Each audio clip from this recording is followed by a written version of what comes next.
Jesus was hanging out in a city. It was a scorching hot day, and a crowd was surrounding him. It was loud. Everyone was trying to talk to Jesus. They were there to learn from him. But one man was not. A lawyer stood up with the intention of testing Jesus. The lawyer was a little arrogant, a little self-righteous. He asked, "What do I need to do to gain eternal life?" He was well aware of the religious laws. So when he questioned Jesus, it was not out of curiosity, but rather as a way to find fault in Jesus' answer. But Jesus never just gave the answer. Jesus was one of those annoying people who, instead of telling the answer, responded with another question or a story or anything but the answer.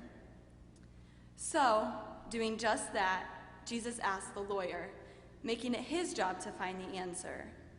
"What has been written in the law? How do you interpret it?" So the lawyer, knowing the laws by heart, proudly stated, "To love the Lord your God with all your heart and with all your soul and with all your strength and with all your mind, and love your neighbor as yourself." "Yep, it's that simple," Jesus replied. "Do this and you will live." I have always found it interesting that Jesus says, "Love your neighbor as yourself," yet we often only talk about the importance of loving our neighbors, not ourselves. I sometimes think the second part of this sentence gets forgotten. We forget that part of the law is to love ourselves as well. And if we cannot love ourselves, when we think we don't deserve love, we end up lacking respect for ourselves and for others. It's like when you're on an airplane and the flight attendant is reviewing the safety regulations. The attendant always mentions that in the case that we might need to use oxygen masks, put your own mask on before assisting others. How will you be able to help someone else breathe if you yourself are lacking oxygen? It's like this with love. Sometimes you have to take care of yourself before you can take care of others. Sometimes you have to love yourself to be able to find something to love in others. How we treat people is often a direct reflection of how we treat ourselves. The lawyer was annoyed by the way Jesus had responded to his question. If you haven't realized this by now, the lawyer was a know-it-all. He was that kid in class who had the right answer all the time and wanted everyone to know it. So, in an attempt to justify himself and prove that he wasn't wrong, he questioned Jesus further. "And just who is my neighbor?" he asked. At that point, Jesus continued in the form of a story, knowing that a story speaks louder than a simple answer. So Jesus began. A man was going from Jerusalem to Jericho. The road from Jerusalem to Jericho is a dangerous one. It winds and twists down a steep mountainside.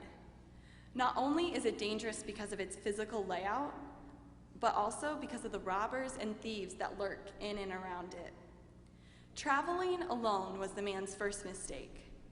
Everyone knew better than to travel alone on the road to Jericho. So as the man traveled, he was attacked by robbers who proceeded to violently beat him, strip him of his clothes and belongings, and then leave him on the side of the road, half dead. The man should have known better than to travel alone, but there he laid, barely hanging on to his life. As the man lay on the side of the road, terrified and in pain, a priest came walking by, and he thought his luck had changed. When the priest came on the man, feelings of conflict arose for him. There was a part of him that wanted to stop and help the man, but he also knew that if the man was dead and he touched him, he would become unclean and have to abstain from his. So after some consideration, the priest passed by the man, feeling guilty but feeling justified in his decision to do so. Shortly after the priest passed, The man became hopeful that he would stop and tend to his wounds, and maybe even help him to a safe place. But the Levite was fearful. He had traveled the road many times and was aware of its dangers. He knew that no one in their right mind would travel on the road alone, and so he suspected that the man was a decoy that the robbers often used to lure people in. So the Levite, practicing safety first, kept looking straight ahead and hurried past the wounded man. Dean Spade, a lawyer, writer, and assistant at Seattle University School of Law, writes, "Sometimes, while I ride the subway, I try to look at each person and imagine what they look like to someone who is totally in love with them. I think everyone has had someone look at them that way, whether it was a lover or a parent or a friend, whether they know it or not. It's a wonderful thing to look at someone to whom I would never be attracted and think about what looking like them feels like to someone who is devouring every part of their image, who has invisible strings that are connected to the person, tied to every part of their body. I think this fun pastime is a way of cultivating compassion. It feels good to think about people that way and to use that part of my mind that I think is traditionally reserved for a tiny portion of people I'll meet in my life to appreciate the general public." What if the priest and the Levite had looked at the man through the eyes of someone who loved him? What if they looked at him through the eyes of the man's parents, or the eyes of his wife, or his children? What if we started to view people like this? What if we viewed people in the pews next to us this way? What if we viewed our coworkers this way? Or what about the people in our community, in our neighborhoods, schools, or apartment buildings, the people we pass every day? And what about our enemies, the people who have hurt us? What if we chose to view them in love and to offer them grace? How would our perspective change? Oftentimes, we choose not to show people love because we don't feel obligated to. We find excuses. We have other duties that come first, like the priest. We are scared, like the Levite. We are too busy, too distracted by our own lives to make time for others. If we could always view people through the eyes of love, we would start to identify with people. Walls would get knocked down, and enemies would become friends. When we identify with people, our attitudes toward them change. After the priest and the Levite passed, a Samaritan came walking by. As the Samaritan stumbled upon the man, he was overcome with a wave of compassion. The Jew lay there bleeding and in obvious pain. A stench hung in the air from the open wounds. The Samaritan was aware of the dangers of stopping to help people on the road to Jericho, but he didn't think twice about it, realizing that if he were injured, he would hope that someone would take pity on him. He identified with the injured man. The Samaritan rushed over to where the man was lying, knelt beside him, and began to bandage his wounds. A humble and gentle man, the Samaritan then carefully loaded the man onto his donkey, being cautious not to hurt him further. He led his donkey to an inn, where he carefully unloaded the Jewish man and made him comfortable in a room.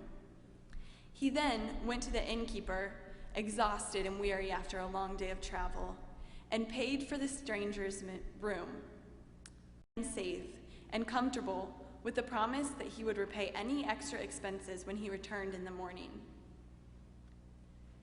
In that day, Samaritans and Jews hated each other. In fact, one commentary wrote that when Jesus started to mention the Samaritan, the Jews listening would have instantly thought that the villain of the parable had arrived. Jesus himself had tried to stay in Samaria in Luke 9, but the village would not have him because he was headed to Jerusalem. Needless to say, the relationship between the Jews and the Samaritans was damaged and broken. We can all relate to this relationship. Samaritans still exist for us today. I can think of a few. Muslims, the LGBT community, the Boston bomber, Trayvon Martin, George Zimmerman, Edward Snowden. Maybe you have some people that you know personally that stand as Samaritans in your life. Someone who bullied you as a child, a friend who betrayed your trust, a lover who broke your heart. In my hometown, one of the most hated groups are registered sex offenders. I live in a small, safe community, and so registered sex offenders are viewed as a danger and a threat. Many Christians in my hometown speak up about how they don't want registered sex offenders living amongst their kids and in their neighborhoods. One man, however, took a different approach. He started buying houses, fixing them up, and providing a place for the oppressed group to live. The homes are monitored by himself along with a few others. These homes are a way for the men to get back on their feet. While in the homes, they have mentors and people who help them find jobs and teach them how to maintain these jobs. The men use it as a way to save up money, learn how to work, and heal from all that they've been through. As these Good Samaritan homes, as they're called, have begun to pop up throughout our neighborhood, the voices of the Christians who don't want them there have gotten louder. The people continue to complain, bully, and threaten the men living in the homes and the people who work with them. Who are the Samaritans of our day? For my hometown, the Samaritans are literally our neighbors, but we fail to love them as such. Who are the Samaritans in your community, in your neighborhood, in your life? The story continues. Jesus turns to the religion scholar and once again answers his question with a question. "What do you think?" asks Jesus. "Who do you think was a neighbor to the man? Who loved him?" And at this moment, the lawyer realizes that a dramatic shift has taken place in the conversation. The tables have been turned, and now he is being tested. And so, a little embarrassed of his own actions, he replied, "The one who showed him mercy." "Yes," exclaimed Jesus, "the one who risked his life for the man, the one who gave generously to the man, the one who loved him when there was no reason to. Now you, go and do the same." There are a few major swaps going on in this story. It starts out with Jesus being tested by the lawyer, but by the end of the story, we are the ones being tested. We are asked, how will you put the law of love into action? We discover that the question is not who is my neighbor, but how can I be a neighbor? With his parable, Jesus brings love to life. Love becomes an action, a way of treating people, something you do. And we realize that the kingdom of God comes to life when we do love unconditionally. So, how can we be a neighbor?